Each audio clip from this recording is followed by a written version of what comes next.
Hello guys, welcome back to டீஸ்ட் anime. நான் தான் ஹோஸ்ட் பேசுகிறேன். இந்த வீடியோவில் பொருட்டு 2 ப்ளூ வோர்டெக்ஸ் மாங்கா பிரைட்டனோட பார்ட் 15 தான் பார்க்க போகிறோம். இதுக்கு முன்னாடி போட்ட வீடியோ பார்க்கலன்னா மேலே ஐக்கான்லையும் கீழே டிஸ்கிரிப்ஷன் லிங்க் தந்திருக்கேன், முடிஞ்சா செக் பண்ணி பாருங்க. எப்பயும் போல வீடியோக்கு முன்னுலைக்கே தட்டி விட்டுருங்க. இந்த வீடியோ செம்ம இன்ட்ரெஸ்டிங்காக இருக்கும், ஸ்கிப் பண்ணாமல் பாருங்க. ஆல் ரைட் கைஸ், வளவளம் பேச வீடியோக்குள்ளே போயிடலாமா?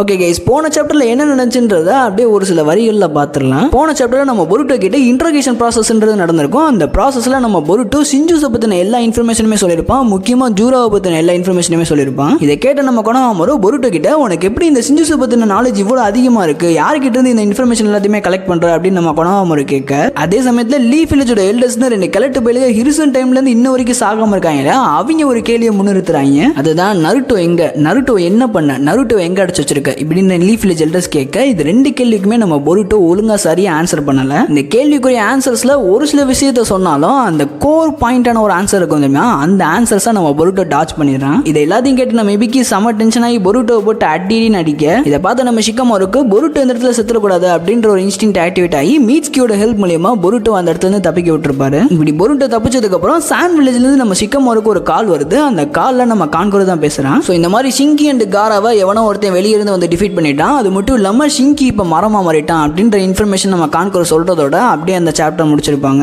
இந்த சாப்டரோட ஸ்டார்டிங்கே ஒரு ஃபிளாஷ்பேக்ல இருந்து தான் ஸ்டார்ட் ஆகுது. எடுத்தோடனே நம்ம சாண்ட் வில்லேஜை கட்டுறாங்க. இந்த சாண்ட் வில்லேஜோட அவுட்ஸ்கிரிட்ஸ்ல தான் நம்ம கோஜி காசினோட ஹைடவுட் இருக்குன்றத பார்த்துருப்போம் இல்லையா. அந்த ஹைடவுட்ல தான் இப்ப பெரிய கலவரன்றதே நடந்துகிட்டு இருக்கு. கோஜியோட ஹைடவுட்ல கோஜி இருக்கிறதுக்கு பதிலாக நம்ம ஷிங்கி அண்ட் ஷிங்கியோட டீம்மேட்ஸ் எல்லாத்தையுமே காராவோட சாண்டை வச்சு சீல் பண்ணி வச்சிருக்கான். அப்ப ஷிங்கி சம பதட்டத்துல, அப்பா எதுக்கு எங்களை சீல் பண்ணி வச்சிருக்கீங்க, எங்களை ரிலீஸ் பண்ணுங்க, நாங்களும் உங்க கூட சேர்ந்து சண்டை போடுறோம் அப்படின்னு நம்ம ஷிங்கி கத்திக்கிட்டு இருக்கான். அப்போ ஷிங்கி முன்னாடி நின்றுகிட்டு இருந்தா நம்ம காராவை காட்டுறாங்க. காராவோட வயிற்றுல எவனோ ஸ்டாப் பண்ணிருப்பாங்க போல. அந்த ஸ்டாப்பான இடத்துல இருந்து அப்படியே கொடமா ரத்தம் வெளியே சிந்திக்கிட்டு இருக்கு. அப்ப காரா ஷிங்கி கிட்ட, இந்த மாதிரி நீங்க 3 பேருமே அவ கூட சண்டை போடக்கூடாது, நான் உங்க 3 பேத்தையுமே இந்த ஹைடோட என்ட்ரன்ஸ் வரைக்கும் கேரி பண்ணி விட்டுறேன், பட் அதுக்கு மேல நீங்க 3 பேருமே தப்பிச்சு ஓடி போயிடணும், ஆஸ் அ காசிகாயவா இதனோட ஆர்டர் புரிஞ்சுதா அப்படின்னு நம்ம காரா கேட்க, ஷிங்கி பின்னாடி இருந்து, இல்லப்பா நான் உங்களுக்கு ஹெல்ப் பண்ணியே தெரிவேன், உங்களை நான் தனியா விட்டு போக மாட்டேன் அப்படின்ற மாதிரி கத்திக்கிட்டே இருக்கான். சடனா அந்த இடத்துல இன்னொரு வாய்ஸ்ன்றது கேட்குது. அது வேற யாரும் இல்ல, நம்ம மாட்சுரி தான். நம்ம மாட்சுரி, நான் இந்த இடத்துக்கு வந்ததுக்குரிய காரணமே பொருட்டோக்கு பின்னாடி இருந்து ஒருத்தர் ஹெல்ப் பண்ணிக்கிட்டு இருந்தான், அந்த பயபுலையை தேடி தான் நான் இந்த இடத்துக்கு வந்தேன். ஆனா நீங்க 4 பேர் யாரா இலவச இணைப்பு மாதிரி வந்து சொருகிட்டு இருக்கீங்க,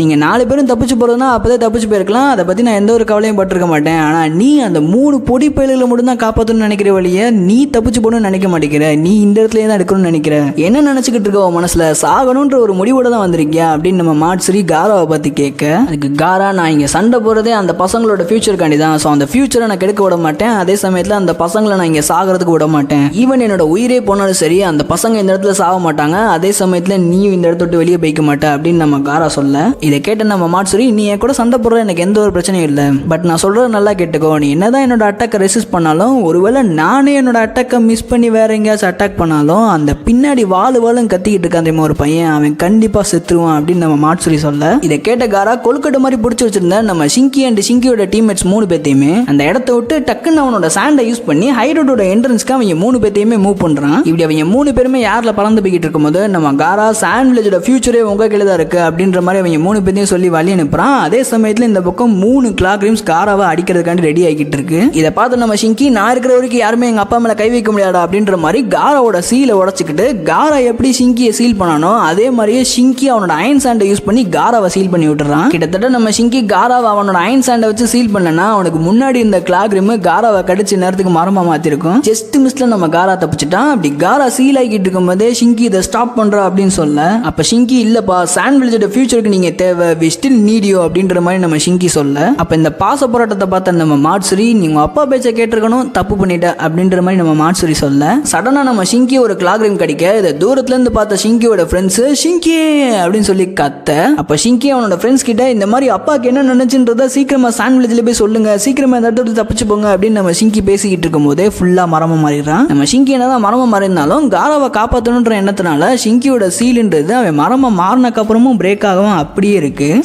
ஷிங்கி என்னதான் காராவோட அடாப்டர்ஸ் இருந்தாலும் காரா மேல உயிரியே வச்சிருக்காங்க. கிட்டத்தட்ட நம்ம ஷிங்கி அன்கான்சியஸ் ஆனக்கு அப்புறமும் காராவை ப்ரொடெக்ட் பண்ணிக்கிட்டு இருக்கானா நம்ம ஷிங்கி காரா மேல எவ்வளவு பாசம் வச்சிருப்பான்றத பாருங்க. இது எல்லாத்தையும் பார்த்த நம்ம மாட்சுரி பாரா இவனோட சீலிங் ஜூட்ஸ்ன்றது இவன் மரமா மாறினக்கு அப்புறமும் தொடர்ந்து வேலை செஞ்சுக்கிட்டு இருக்கு. அப்படின்னா நீ உயிரோடு இருக்க வரைக்கும் இந்த சீலிங் ஜூட்ஸ்ன்றது பிரேக் ஆகாதா? பரவாயில்லையே, உனக்கு தைரியம் ஜாஸ்தி தான், நீ பேசாம எங்க கூட சேர்ந்துரு, அது நல்லா இன்ட்ரெஸ்டிங்கா இருக்கும் அப்படின்னு நம்ம மாட்சுரி சொல்றதோட அப்படியே அந்த பிளாஷ்பேக்கை முடிச்சுட்டு லீஃப் வில்லேஜை காட்டுறாங்க. நம்ம கான்கரோ இந்த மாதிரி நாங்க பண்ண இன்வெஸ்டிகேஷன் படி ஷிங்கி என்னதான் மரமா மாறிந்தாலும் அவன் என்ன உயிரோடு தான் இருக்கான். பட் அதே சமயத்துல ஷிங்கி யூஸ் பண்ண அயன் சாண்ட் சீலிங் ஜூட்ஸ்ன்றது நம்ம காரா, அதாவது சாகர நிலைமையில இந்த காராவையும் காப்பாத்திருச்சு. பட் என்னதான் ஷிங்கியோட சீலிங் ஜூட்ஸ் காராவை காப்பாத்திருந்தாலும் காராவை எங்களால் அந்த சீலிங் ஜூட்ஸ்ல இருந்து ரிமூவ் பண்ண முடியல. ஏன்னா அந்த சீலிங் ஜூட்ஸ் ரிமூவ் பண்ணக்கூடிய ஒரே ஆள் ஷிங்கி மட்டும்தான். ஷிங்கியால மட்டும்தான் அந்த சீலிங் ஜூட்ஸ் ரிமூவ் பண்ண முடியும். ஸோ ஃபர்ஸ்ட் நான் ஷிங்கி எப்படியாச்சும் அவனோட ஒரிஜினல் ஸ்டேட்டுக்கு கொண்டு வரணும். அவனை நான் ஒரிஜினல் ஸ்டேட்டுக்கு கொண்டு வந்ததுக்கு அப்புறம் தான் காராவுக்கு ஹெல்ப் பண்ண முடியும். ஸோ ஷிங்கி அவனோட ஒரிஜினல் ஸ்டேட்டுக்கு கொண்டு வரதுக்கு உங்களுக்கு ஏதாச்சும் வழி தெரியுமா அப்படின்னு நம்ம கான்குரோ ஷிகமோரோட்ட கேட்க,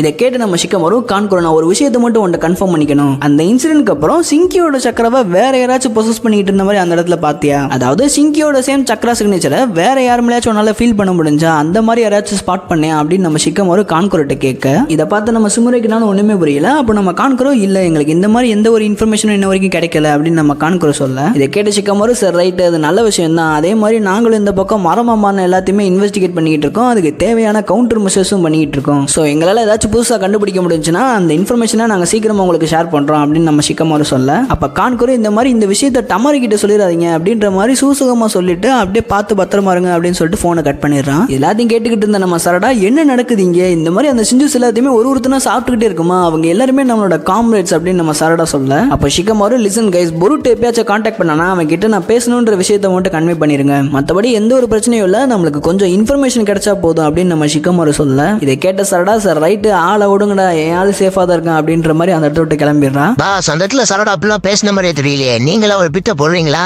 யோ எடிட்டர், அது சரடாவோட மைண்ட் வாய்ஸியா, அவனை கேட்காது. அந்த இடத்துல நம்ம சரடா கிளம்பினோடனே ஷிகமோரோட டேபிள் கீழே கோஜி காஷினோட ஃப்ராக் ஒன்று நிற்கிற மாதிரி காமிச்சிருக்காங்க. ஸோ கோஜி காஷின் இது எல்லாத்தையுமே கேட்டுக்கிட்டு தான் இருந்திருக்கான். அப்படியே கட் பண்ணி நம்ம ரியூவை காட்டுறாங்க. ரியூ இதுதான் என்னோட பேரா அப்படின்னு நம்ம ரியூ கேட்க, அதுக்கு ஜூரா எஸ் தட்ஸ் ரைட், அதுதான் உன்னோட பேரு, நான் தான் உனக்கு அந்த பேரை வச்சேன், ஒரு சிஞ்சுக்கும் ஒரு ஐடென்டிட்டின்றது ரொம்ப முக்கியமான விஷயம் அப்படின்னு நம்ம ஜூரா சொல்ல, அப்போ நம்ம ரியூ வந்து கொஞ்ச நேரம் யோசிச்சுட்டு ரியூன்ற இந்த பேர் எனக்கு ரொம்ப பிடிச்சிருக்கு அப்படின்ற மாதிரி ஜூரா கிட்ட சொல்ல, அப்போ இதை பார்த்த மாட்சுரி யாராவே இன்ட்ரெஸ்டிங்காக இருப்பான்னு பார்த்தா இப்படி மொக்கையை போட்டுக்கிட்டு இருக்கான் அப்படின்ற மாதிரி ரியூவை பார்த்துக்கிட்டு இருக்கா. அப்போ நம்ம ரியூ சடனாக ஒரு நிமிஷம் அப்படின்னு சொல்லிட்டு அவனோட அயன் சாண்டை யூஸ் பண்ண ஆரம்பிக்கிறான். இப்படி ரியூவோட அயன் சாண்டுன்றது அவன் நின்றுகிட்டு இந்த பாக்ஸுக்கு சைடில் போகுது. என்னன்னு பார்த்தா அந்த பாக்ஸோட சைடில் ஏதோ ஒரு கண்ணு மாதிரி இருக்கு. அந்த கண்ணை பிடிச்சி வெளியே இழுத்தா நம்ம கோடு வராங்க. இதை பார்த்து நம்ம மாட்சுரி பக்குக்கெல்லாம் செம்ம ஷாக்கு. அப்போ நம்ம கோடு டே விட்டுத்தோடா டே சங்கு நெரிக்குதுடா அப்படின்ற மாதிரி கதறான். அப்போ நம்ம ரியூ இது என்ன கிரியேச்சரு, இது பண்றதெல்லாம் வச்சு பார்த்தா நம்மளை உழவு பார்க்குற மாதிரியே இருக்கே அப்படின்னு நம்ம ரியூ ஜூராவை பார்த்து கேட்க, அப்போ ஜூரா பரவாயில்லடா ரியூ அவனை கீழே ஓடு, அவனோட பேரு தான் கோடு, ஒரு வகையில் இவனுக்கு நம்ம எல்லாருமே கடமை போட்டிருக்கோம் அப்படின்னு நம்ம ஜூரா ரியூவை பார்த்து சொல்ல, இதை கேட்ட ரியூ அப்படியே கோடை மெதுவாக இறக்கி விட, அப்போ ஜூரா டே கோடு நீ என்னடா இங்கே பண்ணிக்கிட்டு இருக்க, உன்னால எங்களுக்கு எந்த ஒரு யூஸ் இல்லை, அதே மாதிரி உனக்கும் எங்களுக்கும் எந்த ஒரு சம்மந்தமும் இல்லை, நீ என்ன இங்கே பண்ணிக்கிட்டு இருக்க அப்படின்னு நம்ம ஜூரா கேட்க, இதை கேட்ட கோடு நீங்க என்னடா நினைச்சுக்கிட்டு இருக்கீங்க, நீங்க எதுக்கு உருவானீங்கன்றதே மறந்துட்டீங்களா, உங்களோட இன்டென்ஷனே ஓட்ஸ் சுக்கியை சாப்பிட்றதா தான் இருக்கணும் அப்படின்னு நம்ம கோடு சொல்ல, அதுக்கு ஜூரா எனக்கு ஓட்ஸ் சுக்கிஸை சாப்பிடணுன்ற இன்டென்ஷன் இல்லாமல இல்லை, பட் எனக்குன்னு ஒரு சில இண்டிவிஜுவல் இன்டென்ஷன்ஸ்ன்றது இருக்கு. ஸோ என்னோட இன்டென்ஷனை ஃபுல்ஃபில் பண்றதுக்காண்டி நான் இந்த ஓட்ஸ் சுக்கிஸை சாப்பிட்ற ப்ராசஸை கொஞ்சம் தள்ளி போட்டிருக்கேன். அதே சமயத்தில் என்னோட இன்டென்ஷனுக்கு ஒரு சில இஷ்யூஸ்லாம் இருக்கு, அதெல்லாம் கொஞ்சம் முடிக்கிறதுக்கு கொஞ்சம் லேட் ஆகும் அப்படின்ற மாதிரி நம்ம ஜூரா சொல்ல, இதை கேட்ட கோடு யாரா நீ, நான் உருவாக்கின பையன், நான் உருவாக்கினவன், நான் உங்களை உருவாக்குனதுக்கு ஒரே காரணம் நீங்க ஓட்ஸ் சுக்கிஸை சாப்பிட்டு சாக்ரா ஃப்ரூட்டை கிரியேட் பண்றதுக்காண்டி தான், அதுதான் உங்களோட இன்டென்ஷனா இருக்கணும். நீ என்னன்னா உனக்குன்னு ஒரு இன்டென்ஷன் வந்துருச்சுன்னு அப்படி இப்படின்னு என்னென்னமோ சொல்லிக்கிட்டு இருக்க, அதெல்லாம் சரிப்பட்டு வராது. எனக்கு எப்படி ஒரு கண்ணு போச்சோ அதே மாதிரி உனக்கும் ஒரு கண்ணு போனா மட்டும்தான் என்னோட பெயின் என்னன்றது நீ புரிஞ்சுப்ப அப்படின்ற மாதிரி நம்ம கோடு செம்ம டென்ஷன் ஆகி அவனோட ஒயிட் கார்மாவை ஆக்டிவேட் பண்றான். இப்படி நம்ம கோடு அவனோட ஒயிட் கார்மாவை ஆக்டிவேட் பண்ணோடனே அவனோட 2 கிளாமாக்ஸை கீழே போட்டு அதுக்குள்ள கையை விடுறான். இப்படி நம்ம கோடு விட்ட கைன்றது டைரக்டா ஜூராவோட நெஞ்சில இருந்து வெளியே வருது. கிட்டத்தட்ட அந்த கை நம்ம ஜூராவை அட்டாக் பண்ண போற சமயத்துல நம்ம ஜூரா எப்படி பொருட்டுக்கு ஒரு ஸ்னைப்பர் ஷாட் அடிச்சானோ அதே மாதிரி நம்ம கோடுக்கு ஒரு மினி டெயில் பீஸ் பாம்பை போட்டு விடுறான். இப்படி அந்த மினி டெயில் பீஸ் பம் கோடோட கையில அடிக்கி கோடோட கை அப்படியே 2 துண்டா போயிருது. பையன் அப்படியே கதறான், ஐயோ என் கையிடா ஐயோ அப்படின்னு கதறான். இப்படி கோடு அவனோட கை போயிருச்சேன்னு கதறிக்கிட்டு இருக்கும் போது இந்த பக்கம் நம்ம ஜூரா நான் உனக்கு கடமைப்பட்டிருக்கேன் கோட். நீ தான் எங்களை உருவாக்குன. இன்டெலிஜென்ஸே இல்லாத எங்களுக்கு இன்டெலிஜென்ஸ் கொடுத்த, அதே சமயத்துல ஃப்ரீடமும் கொடுத்த. உன்னாலதான் நாங்க எங்களோட எக்ஸைட்டிங் டேஸ் என்ஜாய் பண்ணிட்டு இருக்கோம். பட் ஒன்ன பார்த்தா அப்படி தெரியல. உன்னோட எக்ஸைட்மெண்ட்ன்றது ஃபுல்லா காணாம போயிருச்சு. ஸோ உனக்கு எக்ஸைட்மெண்ட் தர மாதிரி நான் உனக்கு ஒரு அசைன்மெண்ட் கொடுக்குறேன். அது ஒன்றும் பெரிய அசைன்மெண்ட்லாம் இல்லை. நீ இவ்வளவு நாளா வன்மம் காட்டிக்கிட்டு இருந்த பொருட்டோவையும் பொருட்டை கூட சுத்திக்கிட்டு இருக்கவனையும் கொள்ளு. அதுக்கு எக்ஸ்சேஞ்சா நான் உனக்கு சக்கரா ஃப்ரூட்ன்றது ரிசல்ட்டா தரேன். நீ எனக்கு கொடுக்குற ரிசல்ட்டை பொறுத்து கண்டிப்பா உனக்கு சக்கரா ஃப்ரூட்ன்றது கிடைக்கும். அதுக்கு நான் ப்ராமிஸ் பண்றேன். என்ன சொல்ற அப்படின்னு நம்ம ஜூரா கோடை பார்த்து கேட்க, அப்ப கோடு 2 துண்டா போன அவனோட கையில கிளா மார்க்ஸை போட்டு அந்த ரத்தம் வலியறத ஸ்டாப் பண்ணிட்டு எல்லாம் என்னோட நேரம்டா அப்படின்ற மாதிரி கதறிக்கிட்டு இருக்கான். இப்படி கோடு கதறதை பார்த்துக்கிட்டு இருந்த நம்ம பக்கு அப்படியே சிரிச்சுக்கிட்டே, நீ இப்படி கதறதை பார்த்தா எனக்கு அப்படியே மனசுக்கு நிம்மதியா இருக்குடா அப்படின்ற மாதிரி கோடுட சொல்ல, இதை கேட்ட கோடு டென்ஷன் ஆகி, டே பாஸ்டர்ட், நான் இப்படி கதறதை பார்க்க உனக்கு என்ன காமெடியா தெரியுதா அப்படின்ற மாதிரி பக்கை திட்டிட்டு ஜூரா கிட்ட, இதை பாரு ஜூரா, நீ சொன்னாலும் சொல்லலனாலும் நான் பொருட்டோவையும் பொருட்டை கூட இருக்க அவனோட ஃப்ரெண்டையும் கொல்ல தான் போறேன். ஸோ இதை ஒரு கான்ட்ராக்டா வச்சுக்கோ, மறந்துடாத. என்ன நடந்தாலும் சரி, நான் சாக்கரா ஃப்ரூட்டை விட்டு கொடுக்க மாட்டேன் அப்படின்னு நம்ம கோடு சொல்ல, அப்போ ஜூரா, நான் உனக்கு சப்போர்ட் பண்றேன், குட் லக். அதே மாதிரி உன்னோட டெஸ்டினின்றது உன்னை எங்க கூட்டு போகுதுன்றத பார்க்கறதுக்காண்டியும் நான் ஈகரா வெயிட் பண்ணிட்டு இருக்கேன் அப்படின்ற மாதிரி ஜூரா சொல்ல, இதை கேட்ட கோடு, சிரிங்கடா சிரிங்க, இப்போதைக்கு தான் உங்களால சிரிக்க முடியும், பட் கடைசியில் சிரிக்க போறது நான் தான் அப்படின்னு சொல்லிட்டு அந்த இடத்த விட்டு கிளம்பிடுறான். இதை பார்த்த ஹிடாரி, யாரா அந்த லூசு பையன், வந்தான் புலம்புனியா அடி வாங்கினியா கிளம்பிட்டான் அப்படின்ற மாதிரி அவனை பார்த்துக்கிட்டே நிற்கிறான். அப்போ ரியூ ஜூரா கிட்ட, இந்த கிறுக்கு பேல நான் அடுத்த தடவை பார்த்தா கொன்றுவா அப்படின்னு கேட்க, அதுக்கு ஜூரா, நீ அவனை கொல்லணும்னா கொண்டுக்கோ, அது உன்னோட ஃப்ரீடம், அதை பற்றி எனக்கு எந்த ஒரு கவலையும் இல்லை. பட் அதுக்கு முன்னாடி உன்னோட இன்ஸ்டிங் என்ன சொல்லுன்றதை கேளு. அந்த இன்ஸ்டிங் உன்னோட டார்கெட் யாருன்றதை சொல்லும், நீ யாரை சாப்பிட போறன்றதை சொல்லும் அப்படின்னு நம்ம ஜூரா சொல்ல, இதை கேட்ட ரியூ, வெல், நான் அதை ஏற்கனவே டிசைட் பண்ணிட்டேன், என்னோட டார்கெட்டை சீல் பண்ணியிருக்காங்க, பட் அந்த சீல் என்னால் ரிலீஸ் பண்ண முடியும் அப்படின்ற மாதிரி ரியூ சொல்ல, அதுக்கு ஜூரா, வெல், உன்னோட டார்கெட் யாருன்றதை சொல்லு ரியூ, டெல் மீ அப்படின்னு நம்ம ஜூரா கேட்க, அதுக்கு ரியூ, தி 5th காசிகாகே, காரா ஆஃப் தி சாண்ட், அவனை தான் என்னோட டார்கெட்டை நான் ஃபிக்ஸ் பண்ணியிருக்கேன் அப்படின்னு நம்ம ரியூ சொல்றதோட அப்படியே கட் பண்ணி நம்ம பொருட்டோவை கட்டுறாங்க. ஸோ பொருட்டோ இப்போ லீஃப் வில்லேஜில் ஹொக்காகே ஸ்டாச்சூஸ் மேலே, அதுவும் முக்கியமாக அவன் அப்பாவோட ஸ்டாச்சு நருட்டோவோட ஸ்டாச்சுவோட மண்டை மேலே உட்காந்துருக்கான். அப்போ சடனாக அந்த இடத்துக்கு யாரோ அப்பியர் ஆகிற மாதிரி தெரியுது. யாருன்னு பார்த்தா நம்ம கவாக்கி தான் வந்திருக்கான் அந்த இடத்துக்கு. இதை பார்த்த பொருட்டோ, என்ன கவாக்கி தனியாக வந்திருக்கியா இல்லை வேற யாரையாச்சும் கூட்டு வந்திருக்கியா அப்படின்னு கேட்க, அதுக்கு கவாக்கி, நான் தனியாக தான் வந்திருக்கேன், மேபி நம்மள எய்டா வேணா வாட்ச் பண்ணிக்கிட்டு இருக்கலாம், பட் நீ எதுக்கு இன்னும் அந்த ஊரை விட்டு போகாமல் இருக்க, நீ என்ன நினச்சிக்கிட்டு இருக்க பொருட்டோ, எதுக்காண்டி அந்த இன்ட்ரகேஷன் ப்ராசஸில் நீ என்னை பற்றி ஒரு வார்த்தை கூட சொல்லலை அப்படின்னு நம்ம கவாக்கி பொருட்டோவை பார்த்து கேட்க, அதுக்கு பொருட்டோ கொஞ்ச நேரம் யோசிச்சுட்டு, அந்த இன்ட்ரகேஷன் ப்ராசஸில் நீ பண்ணதெல்லாம் சொல்லியிருந்தேன்னா கண்டிப்பாக இந்த லீஃப் வில்லேஜ்ன்றது 2ஆக உடஞ்சிருக்கும். ஒரு சில பேர் நான் சொல்கிறத நம்புவாங்க, ஒரு சில பேர் நான் சொல்கிறத நம்ப மாட்டாங்க. ஸோ அந்த மாதிரி இந்த லீஃப் வில்லேஜ் 2ஆக பிரியறதுல எனக்கு விருப்பம் இல்லை. அதே சமயத்தில் இந்த லீஃப் வில்லேஜுக்கு நான் என்ன தான் வில்லனாக இருந்தாலும், நான் இந்த லீஃப் வில்லேஜில் இல்லாதப்போ இந்த லீஃப் வில்லேஜ் எப்பயும் போல நார்மலாக இயங்குறத பார்க்குறப்பயே எனக்கு சந்தோஷமாக தான் இருக்குது. அஃப்கோர்ஸ் நான் ஒரு ரோக் ஷினோபியா இருக்கனால எனக்கு ஏகப்பட்ட பிரச்சனைன்றது வருது. பட் அந்த பிரச்சனையெல்லாம் ஹேண்டில் பண்ணுறதுக்கு தகுந்த மாதிரி நான் ஏகப்பட்ட பவர்ஸையும் அப்டேன் பண்ணியிருக்கேன். இது எல்லாத்துக்குமே என்னோட மாஸ்டர் சாஸ்கேக்கு தான் தேங்க்ஸ் சொல்லணும் அப்படின்னு நம்ம பொருட்டோ சொல்ல, அப்போ கவாக்கி சார், ரைட், அதெல்லாம் விடு, அந்த மோமோஷிக்கி பேஸ்டர்ட் என்னன்னா அவனோட பிரச்சனையை இன்னும் சால்வ் பண்ண மாதிரியே தெரியல, அதே சமயத்தில் உன்னோட கார்மாவையும் இன்னும் ஒன்னால கண்ட்ரோல் பண்ண முடியல போலையே அப்படின்னு நம்ம கவாக்கி பொருட்டோவை பார்த்து கேட்க, அதுக்கு பொருட்டோ, ஒரு 2 வருஷத்துக்கு முன்னாடி நான் இந்த லீஃப் வில்லேஜ் விட்டு போனதுக்கப்புறம் நானும் என் மாஸ்டரும் கோடு கூட சண்டை போட வேண்டிய நிலைமை வந்துச்சு. அந்த ஃபைட்டில் தான் நான் ஃபர்ஸ்ட் டைம் இந்த லீஃப் வில்லேஜ் விட்டு போனதுக்கப்புறம் கார்மான்றதை ஆக்டிவேட் பண்ணேன். பட் நான் அந்த கார்மாவை ஆக்டிவேட் பண்ண ஒரு சில நிமிஷத்துலேயே அந்த கார்மா என்னைய டேக் ஓவர் பண்ணுற சென்சேஷனை என்னால் உணர முடிஞ்சு, மோமோஷிக்கு என்னைய டேக் ஓவர் பண்ணுறதை என்னால் ஃபீல் பண்ண முடிஞ்சு அப்படின்னு நம்ம பொருட்டோ சொல்ல, இதை கேட்ட கவாக்கி செம்ம ஷாக் ஆகி, என்னடா சொல்கிற அப்படின்ற மாதிரி கேட்க, அதுக்கு பொருட்டோ, நான் அப்போ கார்மா என்னைய டேக் ஓவர் பண்ணிடக்கூடாதுன்னு என்னோட கான்சியஸ்னஸை நான் மெயின்டைன் பண்ணுறதுக்கு ரொம்ப கஷ்டப்பட்டேன். கிட்டத்தட்ட நான் அந்த கான்சியஸ்னஸை மெயின்டைன் பண்ணுறப்போ சாகிற மாதிரியான ஒரு சென்சேஷனை ஃபீல் பண்ணேன். ஸோ அப்போலேருந்து நான் அந்த கார்மாவை யூஸ் பண்ணுறதே ஸ்டாப் பண்ணிட்டேன் அப்படின்னு நம்ம பொருட்டோ சொல்ல, இதை கேட்ட கவாக்கி, என்னடா சொல்கிற, எதுக்காண்டி இப்பெல்லாம் நடக்குது அப்படின்னு நம்ம பொருட்டோவை பார்த்து கேட்க, அதுக்கு பொருட்டோ, எனக்கும் அதுதான் புரியல, இந்த மோமோஷிக்கி பைப்பில் கிட்டத்தட்ட 3 வருஷமா அமைதியாகவே இருக்கான், முன்ன மாதிரி என் கூட அடிக்கடி பேசுறதுலாம் இல்லை, 3 வருஷமா ரொம்ப அமைதியாகவே இருக்கான். ஸோ எனக்கு என்ன தோணுதுன்னா, இந்த கார்மாவை நான் மறுபடியும் ஆக்டிவேட் பண்ணேன்னா அது மோமோஷிக்கி என்னை ஃபுல்லாக டேக் ஓவர் பண்ணுறதுக்குரிய ஒரு ட்ரிகராக மாறிடுமோன்னு எனக்கு தோணுது அப்படின்னு நம்ம பொருட்டோ சொல்ல, அப்போ கவாக்கி, இந்த சுச்சுவேஷன்றது போக போக ரொம்ப வருஷம் போய்கிட்டு இருக்கே அப்படின்ற மாதிரி நம்ம பொருட்டோவை பார்த்து சொல்ல, இதை கேட்ட பொருட்டோ அப்படியே அந்த டாப்பிக்கை சேஞ்ச் பண்ணுற மாதிரி, கவாக்கி, உனக்கு இந்த சிஞ்சுஸை பற்றி ஏற்கனவே நல்லாவே தெரிஞ்சிருக்கும், இந்த பஞ்ச் ஆஃப் சிஞ்சுஸ் கூட சண்டை போடுறதுன்றது ஒரு ஈஸியான டாஸ்க் கிடையாது, முக்கியமாக அந்த ஜூரா பைபிளே என்னால் தனியாக ஹேண்டில் பண்ண முடியாது, உன்னோட ஸ்ட்ரென்த்ன்றது எனக்கு தேவை அப்படின்ற மாதிரி பொருட்டோ சொல்ல, அப்போ கவாக்கி, டே பொருட்டோ, அப்படியே டாப்பிக்கை சேஞ்ச் பண்ணணும்னு ட்ரை பண்ணாத, நம்ம என்ன மோமோஷிக்கியை பற்றியே ஃபுல்லாக பேச முடியல அப்படின்ற மாதிரி கவாக்கி சொல்ல, அதுக்கு பொருட்டோ, இப்போதைக்கு மோமோஷிக்கின்றவன் இம்பார்ட்டன்ட் கிடையாது, இப்போதைக்கு நம்மளுக்கு இம்பார்ட்டன்டான விஷயம் அந்த சிஞ்சுஸ் தான், அந்த சிஞ்சுஸ் எப்படி டிஸப்பியர் பண்ணணுன்றதை பார்க்கணும். ஒன்ஸ் அந்த சிஞ்சுஸ் டிஸப்பியர் ஆனதுக்கப்புறம் மோமோஷிக்கியால் ஏதாவது பிரச்சனை வந்துச்சுன்னா, முக்கியமாக மோமோஷிக்கி என்னை டேக் ஓவர் பண்ணி கண்ட்ரோல் பண்ணானா நீ என்னை கேட்கணுன்ற அவசியம் இல்லை, பாரபட்சம் இல்லாமல் நீ என்னை போட்டு தள்ளிடலாம் அப்படின்ற மாதிரி பொருட்டோ சொல்ல, இதை கேட்ட கவாக்கி அப்படியே பொருட்டோ ஸ்டார் பண்ணிக்கிட்டு இருக்க நம்ம பொருட்டோ, நீ இன்னும் ஸ்ட்ராங் ஆகணும் கவாக்கி, நீ எங்கள் அப்பாவோட ஸ்டூடெண்ட் தானே, எங்கள் அப்பாவோட ஸ்டூடெண்ட்ன்ற முறையில் நீ இன்னும் எங்கள் அப்பாவை அந்த சீல்லேருந்து இருந்து ஃப்ரீ பண்ணி இன்னத்துக்கு டைரக்டா அவர்கிட்ட இருந்து ட்ரைனிங் எடுத்துக்கணும். பட் நீ அதை பண்ணல. ஆனா இனிமேல் நீ எங்க அப்பா கிட்ட ட்ரைனிங் எடுத்து ஸ்ட்ராங் ஆகிறதுலாம் நடக்காத காரியம். அதுக்கு ரொம்ப டைம்ன்றது எடுக்கும். சூனர் ஆர் லேட்டர் நீ இப்ப இருக்கிறத விட இன்னும் ஸ்ட்ராங் ஆகுவ, அதுவும் ரொம்ப சீக்கிரமாவே ஸ்ட்ராங் ஆகுவ அப்படின்ற மாதிரி நம்ம பொருட்டோ சொல்ல, இதை கேட்ட கவாக்கி டே நிறுத்துடா, என்ன சொல்ற, நீ எதை பத்தி பேசிக்கிட்டு இருக்க அப்படின்ற மாதிரி நம்ம கவாக்கி கேட்க,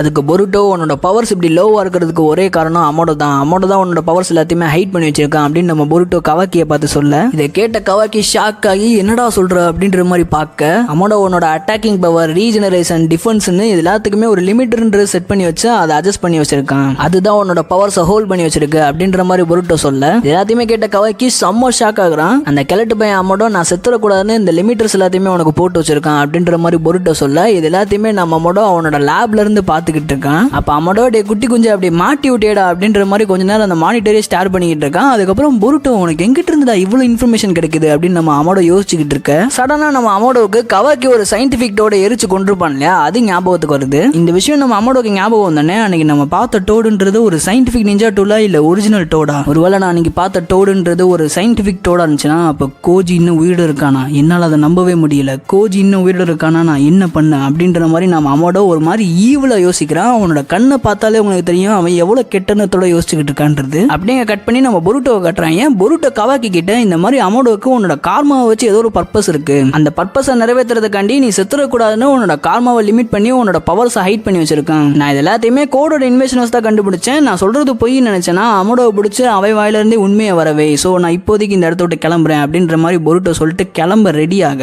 அப்ப கவாக்கி பொருட்டோ ஒரு நிமிஷம் இல்லை அப்படின்னு சொல்ல நம்ம பொருட்டோவும் நிக்கிறான். இந்த மாதிரி என்னோட தாட்ஸ் எப்போதுமே சேஞ்ச் ஆகாது. ஓட்சுசுகிஸ் எல்லாருமே ஈவில் தான், அவங்க எல்லாத்தையுமே டிஸ்ட்ராய் பண்ணணும், அவங்க ஒருத்தன் கூட உயிரோடு இருக்கக்கூடாது, அதே சமயத்துல நீயும் உயிரோடு இருக்கக்கூடாது, நானும் உயிரோடு இருக்கக்கூடாது. அதுக்கு முதபடியா இந்த நசன் இருக்க சிஞ்சுஸை போட்டு தள்ளணும். ஸோ யார் என்ன நினைச்சாலும் சரி நான் உன் கூட டீம் அப் பண்றேன், நான் சீக்கிரமா உன்னோட பவர் லெவலுக்கு ஈக்குவலான பவர் லெவலில் கேட்ச் அப் பண்றேன் அப்படின்ற மாதிரி நம்ம கவாக்கி சொல்ல, அதுக்கு பொருட்டோ சார் ரைட் ப்ரோ நல்லா வாய் பேசுற, அதுக்கு தகுந்த மாதிரி பவர் அப்பும் பண்ணிக்கோ, அப்புறம் சண்டன் வரப்போ அடி வாங்கி படுத்துட்டு உனைய நான் காப்பாத்துற மாதிரி வச்சுக்காத அப்படின்ற மாதிரி பொருட்டோ சொல்ல, இதை கேட்ட கவாக்கி வாயை மூட்டு கிளம்புற பேஸ்டர்ட் அப்படின்னு சொல்றதோட இந்த சாப்டரை முடிச்சிருக்காங்க.